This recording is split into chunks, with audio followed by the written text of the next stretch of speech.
Dragon is in countdown. Falcon 9 is in startup.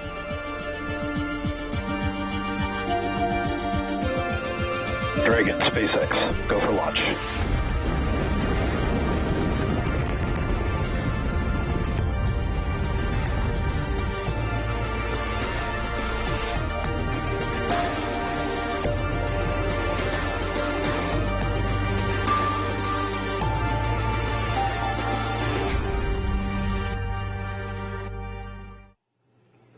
You are looking live at Launch Complex 39A at Kennedy Space Center. In less than half an hour, this Falcon 9 rocket will lift off carrying the 27th Commercial Resupply Services mission from both NASA and SpaceX to the International Space Station. Good evening and welcome to live coverage of the X-Crs-27 launch. I'm NASA's Jasmine Hopkins. Fueling of the Falcon 9 began about 10 minutes ago, and we're counting down to an instantaneous launch at 8:30 p.m. Eastern Time. This mission will deliver more than 6,000 pounds of science, supplies, and equipment to the space station. And these resupply missions help NASA and our partners continue research that could better our life right here on Earth and help us as we explore deep space. Let's go now to SpaceX headquarters in Hawthorne, California, where Zachary Lupin is standing by to tell us more about the vehicle supporting today's mission. Zach? Thanks, Jasmine. Hi, everyone. My name is Zachary Lupin, and I'm an avionics reliability engineer here at SpaceX. It's great to be covering today's mission in partnership with NASA. For those of you following along, today marks SpaceX's second Dragon mission this month, 17th launch this year, and 216th mission overall. And on your screen is a live view of SpaceX's two-stage Falcon 9 rocket with our Dragon spacecraft at the very top. As a note, Dragon is one of the few vehicles that can deliver significant cargo to the space station and the only vehicle that can actually deliver cargo from it. Below Dragon is our Falcon 9 vehicle, which is actually two rockets in one. The lower part, also the largest part of the rocket, is called the first stage and takes up about 2/3 of the stack. It has 9 Merlin 1D engines, which accelerate the vehicle through the Earth's atmosphere and into various orbits in space. The smaller stage above the first stage and the black inner stage is called the second stage. Now, the two stages will separate about 2.5 minutes into flight, and then the second stage will ignite its single Merlin vacuum engine, which is the 10th engine on the rocket, to carry Dragon to its desired orbit. Falcon 9 and Dragon were both designed with reflight in mind, and the vehicle hardware is built to support multiple missions with minimal refurbishment needed. Today's Dragon is flying for its third time, and the Falcon 9 first stage is flying for its 7th time. And we plan to recover and fly both the vehicle and the spacecraft again in the future. So far, we've reflown 149 first stages, including Falcon 9 and Falcon Heavy, and we're planning to recover this booster on our drone ship, a Shortfall of Gravitas, which is currently stationed off the coast of Florida in the Atlantic Ocean. If successful, it will mark the 178th recovery of an orbital-class rocket. And lastly, we wanted to give a shout-out to the recovery team supporting today's mission. In an industry that has historically been male-dominated, today's recovery operations are being managed by an all-female crew. In fact, we believe it to be the first all-female crew for any kind of operation like this. And if it's not the first, then we're in great company, and you can see shots of the crew there. Our recovery teams are responsible for operating the recovery vessels, securing and recovering the booster, and everything else required to make those operations possible. And on your screen right now is video of the crew breaking tow between our drone ship and our recovery vessel dug earlier today. This operation involves disconnecting the tow wire used to tow the drone ship from port onto location at the landing zone. We are in great hands with today's crew, and we wish the team a very successful mission. And for now, I'll turn it back over to Jasmine at KSC. Thank you, Zach. In addition to SpaceX in California, NASA teams both here in Florida and Texas are monitoring today's launch. You'll hear from Dan Hewitt inside Mission Control in Houston. But first, let's check in with NASA's Megan Cruz, who's following along with the launch team here at Kennedy. Megan? Hey, thank you, Jasmine. And yes, welcome everyone into Hangar AE at nearby Cape Canaveral Space Force Station. The U.S. Space Force monitors the range for us, making sure that it's safe to fly where we plan to fly, as well as the weather, which is looking really great for us tonight. So right now we are at 90% go.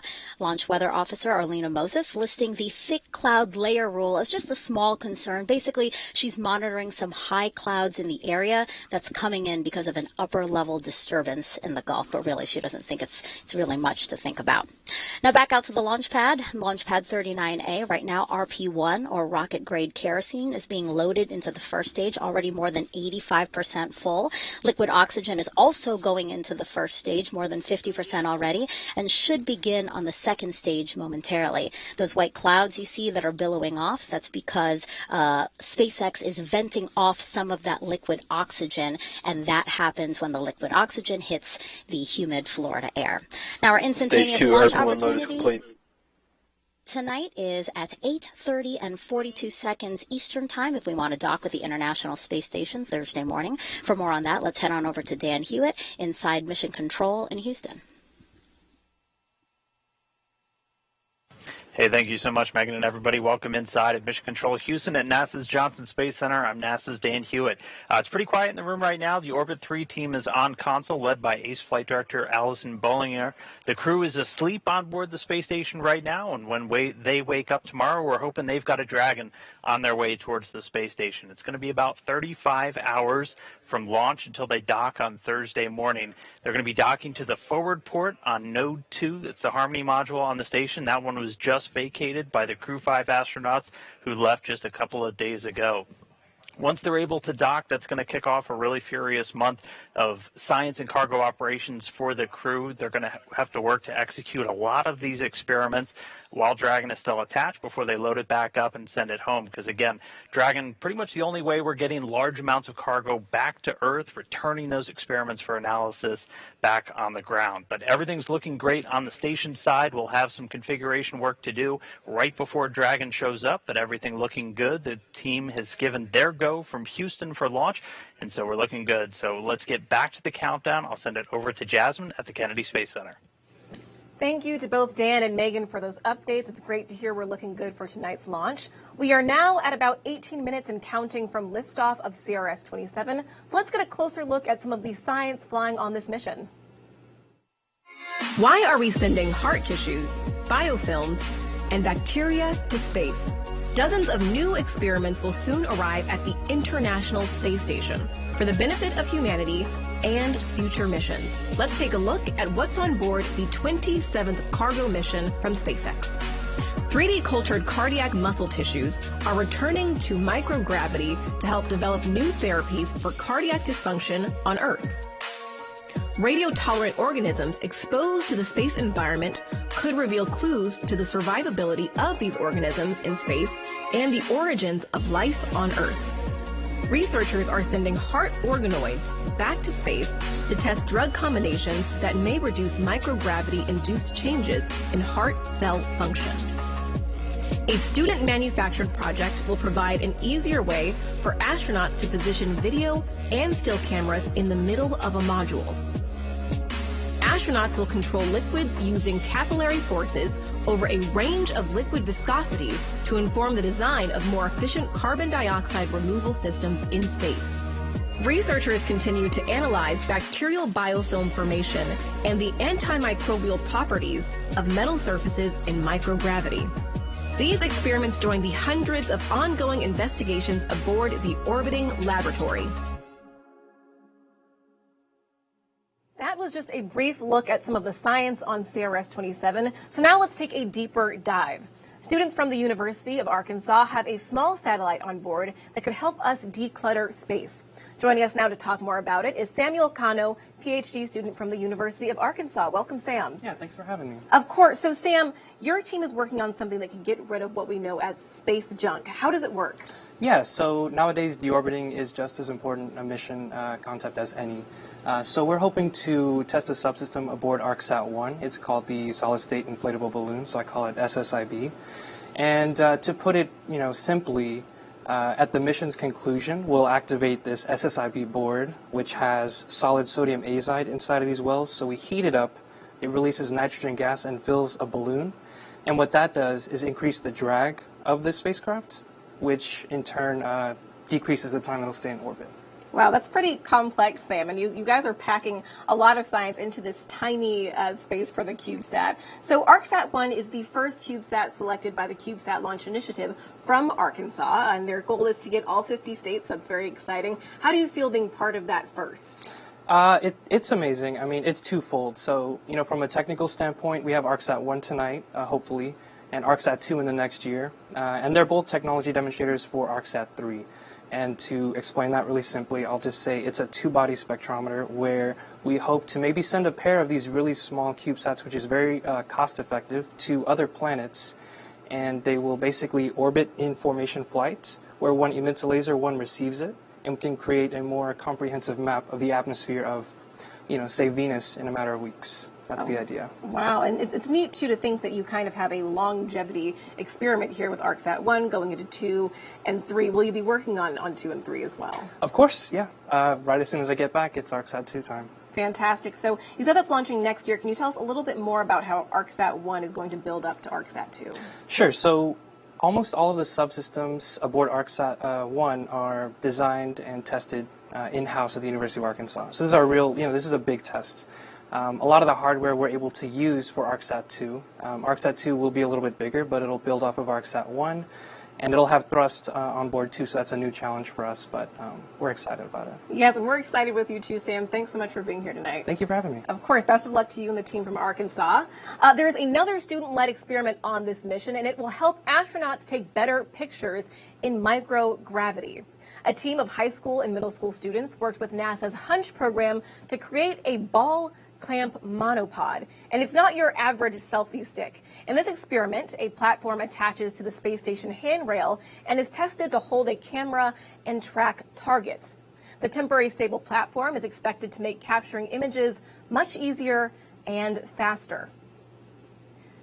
All right, now we are at about T-minus 13 minutes and counting from liftoff of the 27th Commercial Resupply Services mission from both NASA and SpaceX to the International Space Station. So let's bring back Zach now to tell us more about Dragonflight history and its impact on human spaceflight. Thanks, Jasmine. As I mentioned previously, the Dragon supporting today's mission will be embarking on its third flight and will be joining the Crew-6 spacecraft already docked at the International Space Station.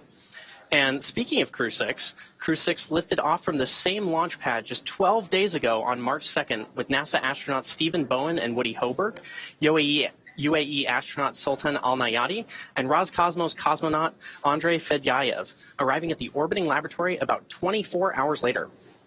Upon arrival, they were greeted by the Crew-5 astronauts who have been living and working on station for almost 6 months.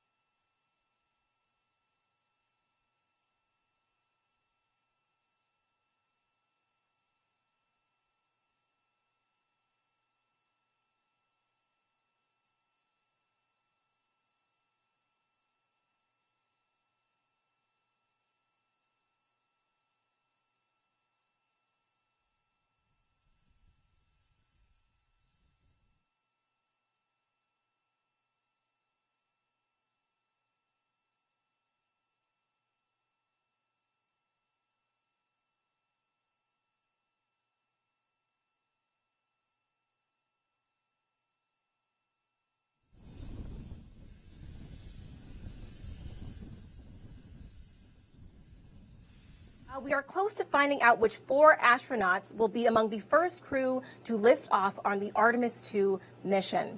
We have that update and more in our Artemis Moon Minute.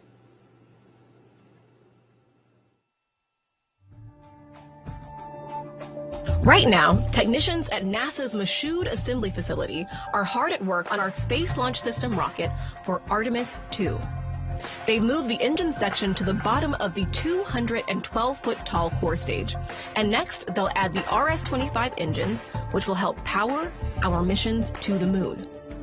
On April 3rd, we'll find out which 4 astronauts will travel around the moon in the Orion spacecraft as part of Artemis 2.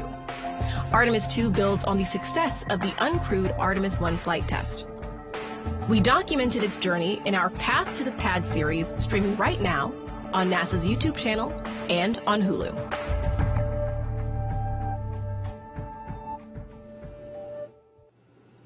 As you just heard, the Artemis 2 crew will be announced on April 3rd at 11 a.m. Eastern Time. And you can watch that right here on NASA TV and on our social media channels.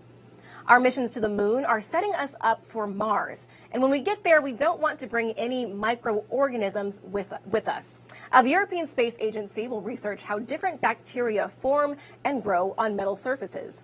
They'll be looking at how bacteria like staph form on steel, copper, and brass. They want to know which metal has the best antibacterial properties. And prior to this mission, scientists studied biofilm on board the space station and looked for ways to protect astronaut health and safety while they're living in the orbiting laboratory.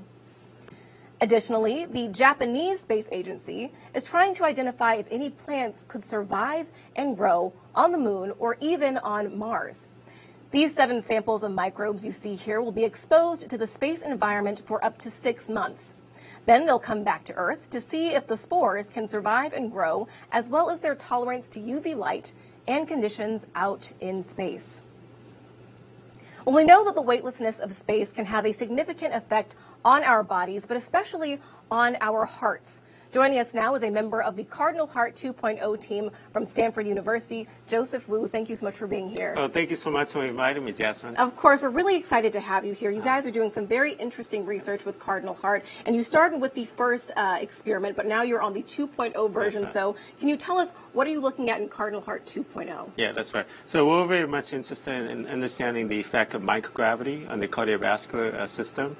And as you may recall, back in 2016, we did our first experiment, which was we sent human-induced pluripotent stem cells that have been differentiated into cardiomyocytes, beating cardiomyocytes, and we generated this from 3 different individuals. We sent it up to space, and we found there were changes to these 2D human cardiomyocytes.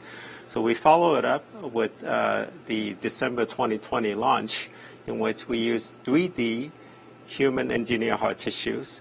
And in this case here, this allows us to understand the interaction of all the different cell types in the heart. The heart has cardiomyocytes, has fibroblasts, and also has endothelial cells. And what was surprising to us is that even the non-beating cardiomyocytes, for example, the fibroblasts, also show some altered function due to the microgravity. So in this current launch, what we're interested in is setting up these 3D human cardio organoids. So we sent up 3,888 cardio organoids to be exact, from 4 different individuals, 2 male, 2 female, 2 Caucasians, 2 African Americans. And here, we're trying to understand what is the effect of microgravity on these cardio organoids. We're also screening for different FDA-approved drugs that can be used to mitigate the effects of microgravity. And this is obviously in collaboration with the NIH NCATS, also with the International Space Station, and also with BioServe Space Technologies in Colorado, and also with UCSB. And finally, we're very grateful for the astronauts who's going to take care of these, what we call babies, for the next several weeks. Right, yes, they're taking care of those babies that you guys have worked very hard on. And, you know, we're talking about doing this on the International Space Station, which is in low Earth orbit. But why is research like this so important as we're looking at going into deep space, you know, to the moon and then on to Mars? Yeah, so that's a very important question, right? Because, as you know, for deep space travel, microgravity and lack of gravity is an important issue.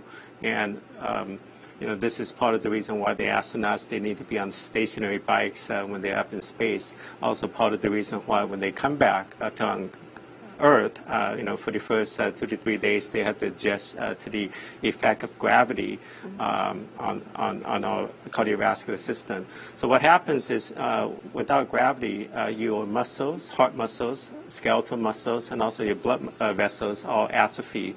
And so as you go deeper and deeper into space, for example, traveling to Mars, we're talking about a longer period of time without the effects of gravity on the cardiovascular Stage one, system. fuel load So you're going to complete. experience more issues, and that's part of the Right. reason why these FDA-approved drugs are important. Yeah, it's very important. Thank Yeah. you so much for being here, Thank Dr. you Wu. so We much. really Thank you. appreciate it. Thank you. All right, now we're just about 7 minutes, or actually 6 minutes, until liftoff of CRS-27. So let's bring back Megan now here on Florida Space Coast and Zach live at SpaceX headquarters in Hawthorne, California, to walk us through the final moments of countdown. Over to you guys. Minus 5 minutes and 48 seconds, and the SpaceX team is working no significant issues, and the vehicle is healthy. Weather is 90% go, and the range is ready to support today's mission. At this point, Rocket Propellant 1, or RP1 fuel, is completely loaded on the second stage and nearly complete on the first stage. Now, liquid oxygen, or LOX, loading is currently underway on both stages and will complete at the T-minus 2 minutes mark before launch. We're also loading helium gas into both stages. Falcon 9 uses helium as a pressurant to backfill the propellant tanks as LOX and RP1 are consumed by the Merlin engines during ascent. Helium load began before the broadcast went live and will continue to top off until about a minute and a half before launch. Now, to make sure engine startup goes well, SpaceX performs what it calls engine chill. Dragon is in terminal count. Call out for Dragon being in Falcon terminal 9 count. tanks are pressurizing for strong back retract. So back to that engine chill really quick. Happened T-minus 7 minutes, and that's when the team Dragon is in terminal count and it's on internal power. flowed a small amount of the super chilled LOX into the Merlin engine's turbo pumps, and SpaceX does this to avoid a thermal shock to the system when that full flow of super chilled liquid oxygen hits the propulsion system. Now, Dragon is currently undergoing vehicle health checks with the next big step just before liftoff, when Dragon transitions to internal battery power.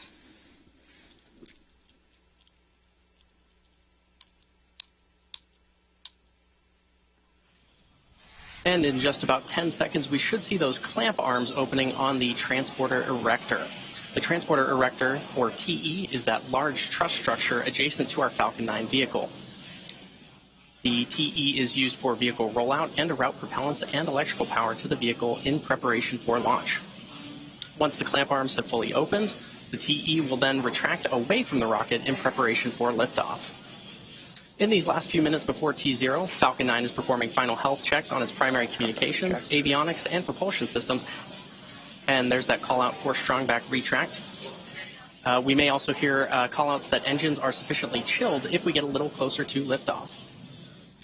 And if you've seen in a couple of our shots here, you may have noticed the Falcon 9 booster supporting today's mission is covered with quite a bit of soot. And that's because it's no stranger to space travel, having previously supported the Amazonas Nexus mission, SES-22, iSpace's Hakuto R Mission 1, and 3 Starlink missions. And as I mentioned earlier, today's mission marks the 7th flight for this Stage 1 booster. LOX load is complete.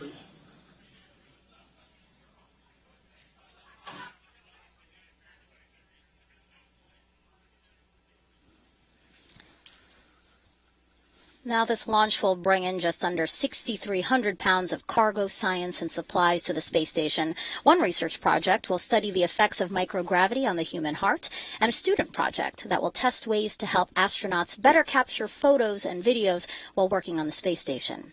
Dragon will be docked to the space station for about a month before returning home. And right around now, checkouts for the second stage thrust vector control actuators are underway. This is often referred to as an engine wiggle test. This is when SpaceX moves the thrust nozzles ever so slightly to make sure the guidance hardware is ready for flight. SpaceX will do the exact same checkouts on the first stage engines, but that happens just seconds before ignition.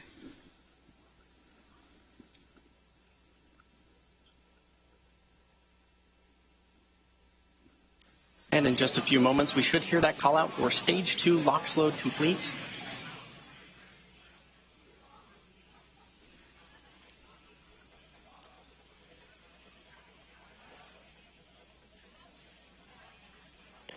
Stage 2 LOX load is complete. And there's that call out. And this will wrap up propellant loading for Dragon both stages in of auto the Falcon 9. Dragon is also performing its final health checks to make sure all the vehicle's primary systems are ready for its rendezvous with the International Space Station. And you may have noticed some white clouds around the vehicle, but that's actually quite normal. Those clouds you see are the chilled gas above the LOX tank liquid surface that we vent overboard to maintain pressure in the tank as needed. And when that gas comes out into contact with the warm, humid Florida air, the air condenses into clouds and water. Now in just about 5 seconds, Dragon transitions to internal power. Falcon 9 computers will enter startup mode, which is when the Falcon 9 flight computers... There you go. Dragon is in countdown. Is when the Falcon 9 flight computers take control of the countdown and will guide the rocket through the last seconds before liftoff. Go for launch. All right, both stages are now pressurizing for launch. At launch, the International Space Station will be over the Indian Ocean, south of India, at an altitude of 261 statute miles. T-minus 30 seconds.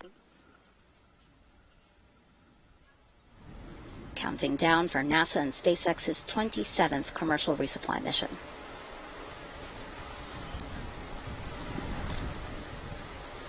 $15 seconds.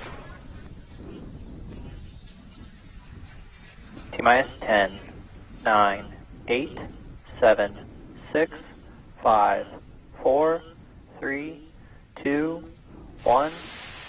Engines full power. And liftoff of X-Crs-27. Go Falcon, go Dragon. Falcon 9 soars off the launch pad. Dragon now on its way to the International Space Station with important new science experiments and crew supplies. Stage 1 chamber pressure is nominal.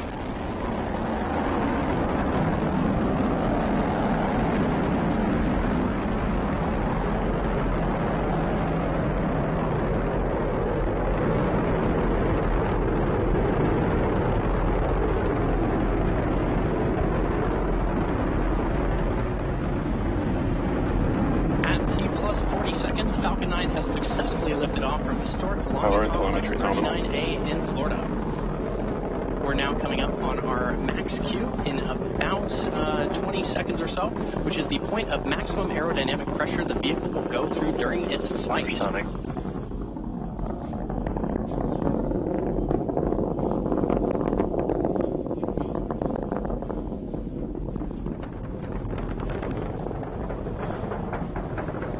Max Q. And there's that call out for Max Q. Coming up next are 5 events back-to-back. First is main engine cutoff, or MECO, which is when all 9 of the Merlin 1D engines on the first stage will shut down. After those 9 engines shut down, the first and second stages will separate, also called out over the nets as stage separation. Then the first stage will flip around to make its way back to its landing site, the drone ship named A Shortfall of Gravitas. The second stage will then ignite its Merlin vacuum engine to boost Dragon to low Earth orbit during SES-1. And the last event is the boost back burn to reduce velocity of the first stage in preparation for atmospheric entry. And this whole sequence will take place over about 30 seconds or so. Now we should be hearing that call out for main engine cutoff in about 20 seconds from now.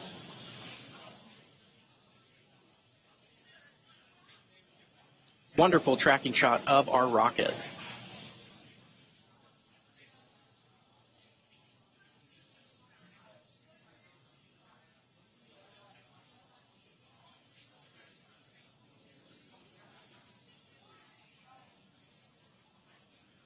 MECO. Stage separation confirmed.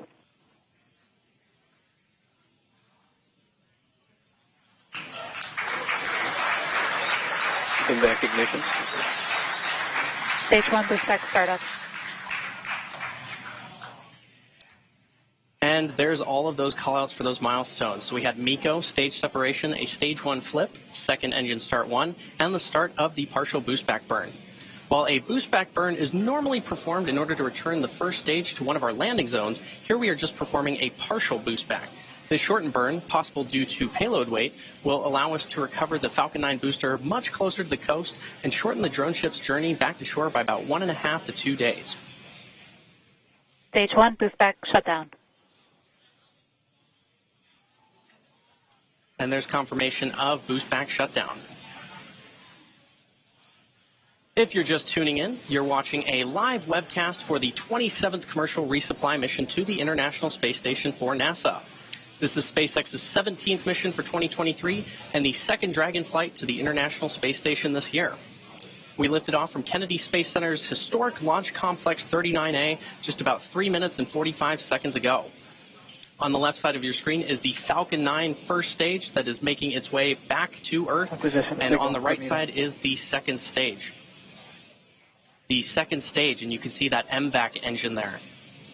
As a reminder, today's mission marks the 7th flight for this Falcon 9 booster, which previously supported the Amazonas Nexus mission, SES-22, iSpace's Hakuto R Mission 1, and 3 Starlink missions.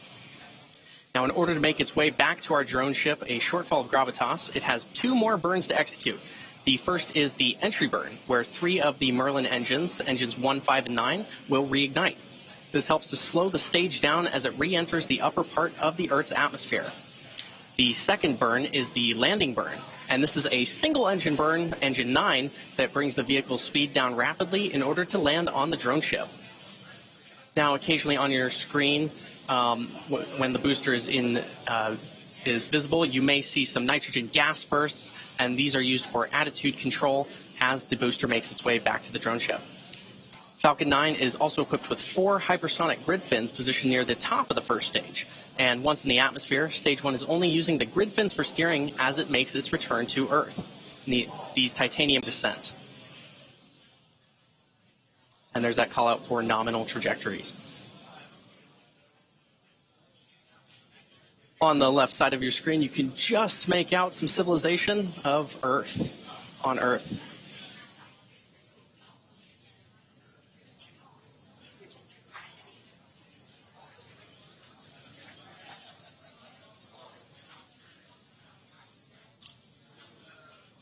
In just about 8 seconds from now, we should see that first stage entry burn begin.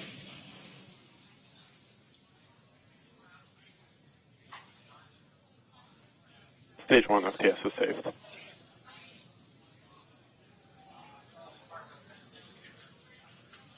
Right now, on the right side of your screen, you can currently see that.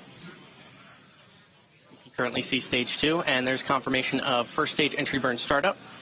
And probably saw it as well. Again, this is the first of 2 burns that the booster performs before landing on the drone ship. Stage 1 entry burn shutdown.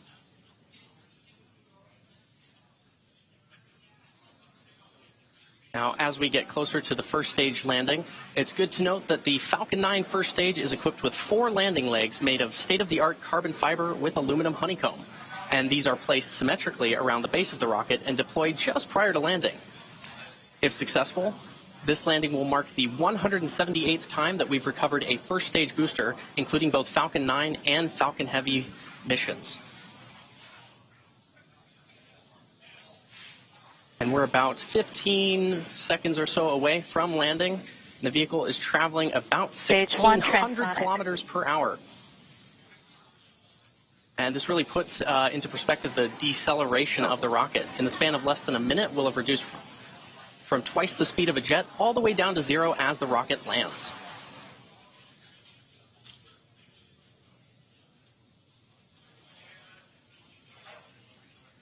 Stage 1 landing burn. And there's the start of that first stage landing burn on the left side of your screen.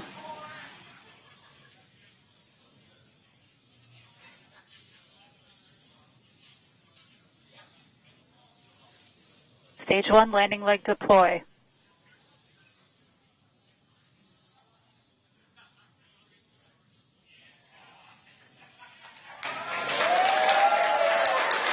And there you saw the Falcon 9 first stage successfully land, and you can probably hear the cheering behind me.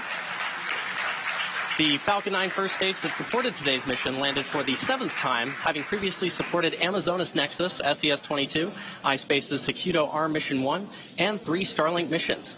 Today's landing also marks the 178th successful landing for an orbital-class rocket. As mentioned previously, today's recovery operations are being managed by an all-female recovery team, and this is a really cool moment for the industry and SpaceX. There's that call out that Stage 2 FTS is saved. And we should have second stage engine cutoff here shortly.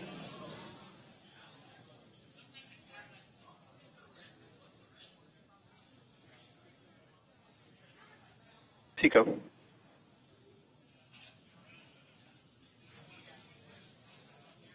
There's that call out of SECO. Nominal orbit insertion. And there's the key call out of nominal orbital insertion. At T plus 9 minutes into the mission, we're coming up on the last major task for Stage 2, commanding separation of Dragon a couple minutes from now. We expect to have video of Dragon separation from the top of the second stage, which looks into the trunk. X-Crs-27 will be joining the Crew 6 vehicle, currently on orbit, so we'll be back to having 2 Dragon spacecraft docked at the International Space Station. Expected loss of signal. Okay. As for cargo, today we will be delivering more than 6,000 pounds of science, research, crew supplies, and vehicle hardware to the orbital laboratory and its crew. To date, SpaceX has sent and brought back over 270,000 pounds of crew and cargo to and from the space station.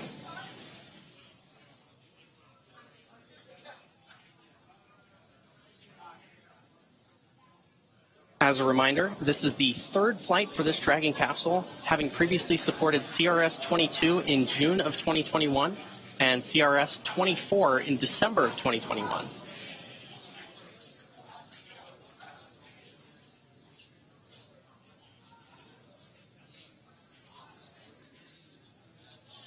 Once the Dragon capsule jettisons from the second stage, it has 16 Draco thrusters, each with the capability to deliver 90 pounds of force, and those will be used for maneuvering. There are 4 pairs of 3 thrusters spaced evenly around the capsule, as well as 4 forward bulkhead thrusters underneath the nose cone. Now, notably, Dragon does not have super Draco thrusters, seats, or life support systems, as it is not carrying crew, and this saves on weight, space, and also allows for a faster refurbishment time.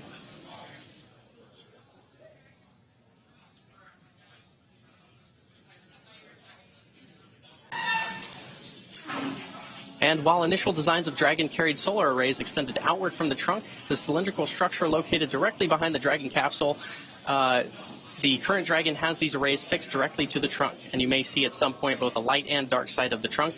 And that dark side is actually those solar panels. And the light side is a radiator to help cool the spacecraft.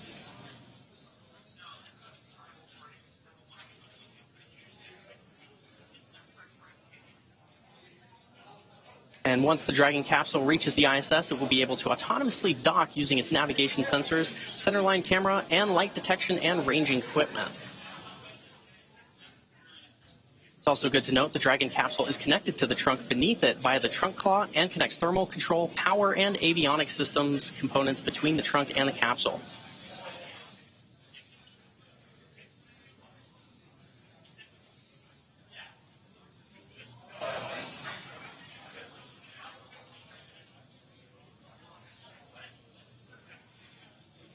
And if you're just joining us, you're watching a live view of Dragon successfully disconnecting from the second stage, heading to the International Space Station.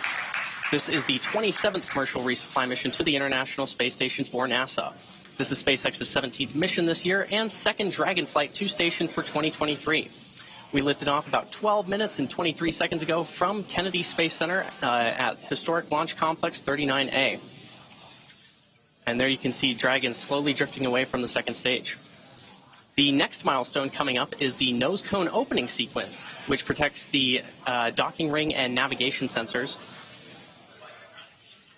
And that's going to do it for me here in Hawthorne, so I'm going to throw it back over to Dan in Houston. Hey, thank you so much, Zach, and hello everyone once again from Mission Control Houston. Great to see another Dragon on orbit. You've got a happy team here in Mission Control, and we'll have a happy crew of 7 astronauts and cosmonauts on board the space station when they wake up tomorrow with Dragon now on its way.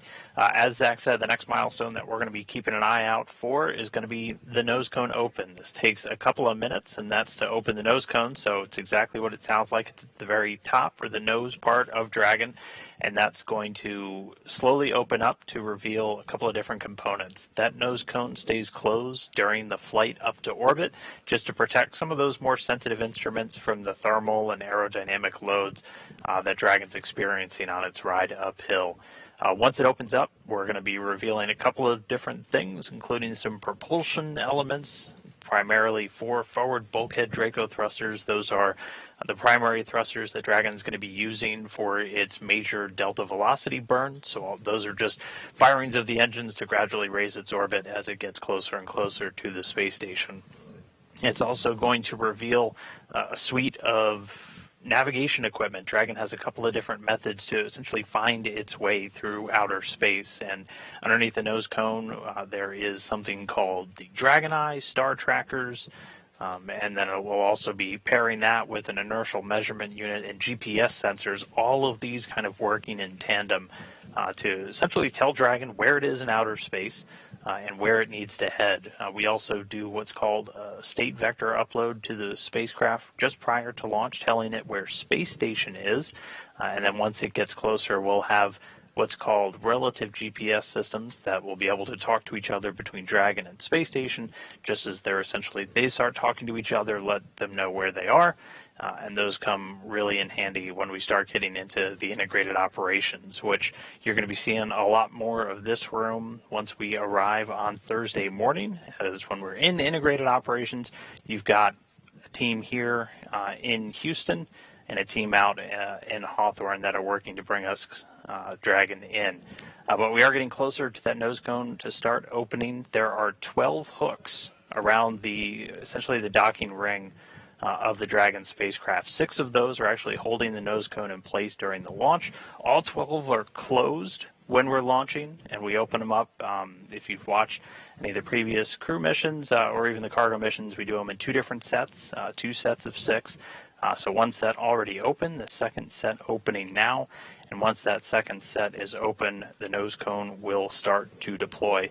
Again, it takes a couple of minutes for that nose cone to open, usually about 5 minutes or so, and then it'll gradually open. It swings open a little more than about 110 degrees, so that gives Dragon plenty of clearance to dock with the space station, as this is going to reveal also the docking ring, and that's what Dragon's going to be using to actually dock with the International Docking Adapter on board the station. And we're heading to the forward port. We have 2 of those on the U.S. segment right now with the docking adapters, the forward port and the Zenith, or the space-facing port on Node 2, the Harmony module.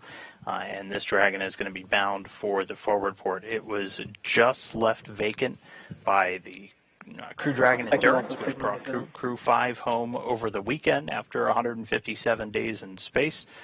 And this Dragon is bound for that one to kick off really about a month and change of really intense cargo and science operations. But at this moment in time, one set of hooks open. We're still waiting for that second set of 6 to open up, and then once that happens, the nose cone will start to deploy. Shortly after that, we'll do checkouts of those forward bulkhead Dracos, those 4 Dracos that are hiding underneath the nose cone right now. And once those are checked out, we'll be pretty much ready to go. And as Dragon will start to do its different phasing burns to get to the space station. And sounds like we've got all 6 of the second set are now open and just standing by, and it looks like the nose cone has started to deploy. So again, this is going to kick off a couple of minutes for the nose cone to fully open, but all hooks are open and the nose cone is deploying.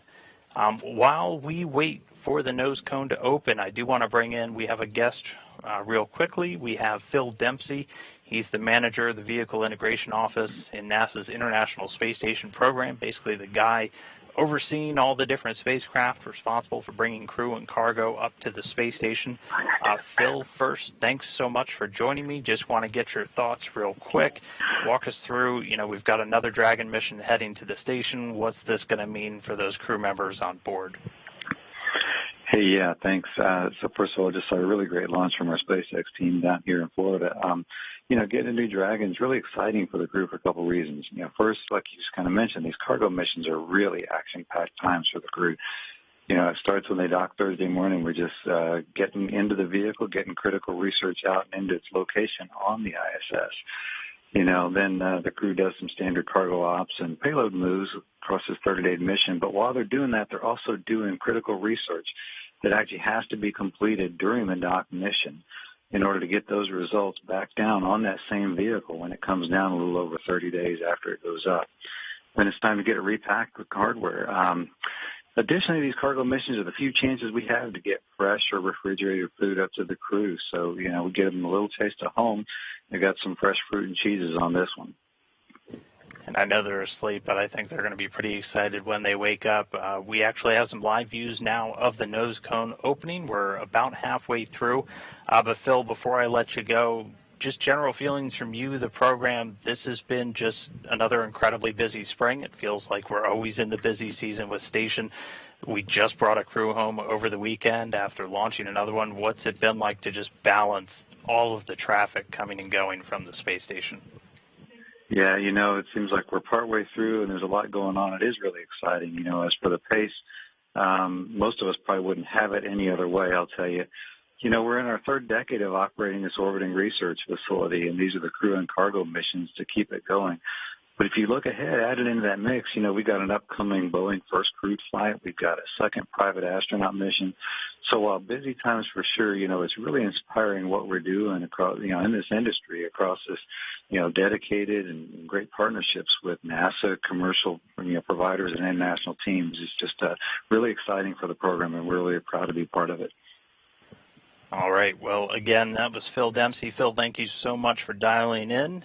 Phil's the manager of the Vehicle Integration Office from the International Space Station Program for NASA. Thank you, Phil. All right. Thanks. You have a good evening. You too. All right. We are very close now to the nose cone being open. Looks like it just has a few more degrees to go. And we'll stand by and wait for confirmation on the loops to hear that again. Once we get the nose cone open, it'll be time for Dragon to reorient itself to maneuver for some forward bulkhead Draco checkouts, and then that'll be the last thing we do in the next couple of minutes before it's time to start those phasing burns. And as I was talking through there, we actually just heard the nose cone is now open. So Dragon already stepping through its automated sequence, getting ready to do the checkouts of those forward bulkhead thrusters.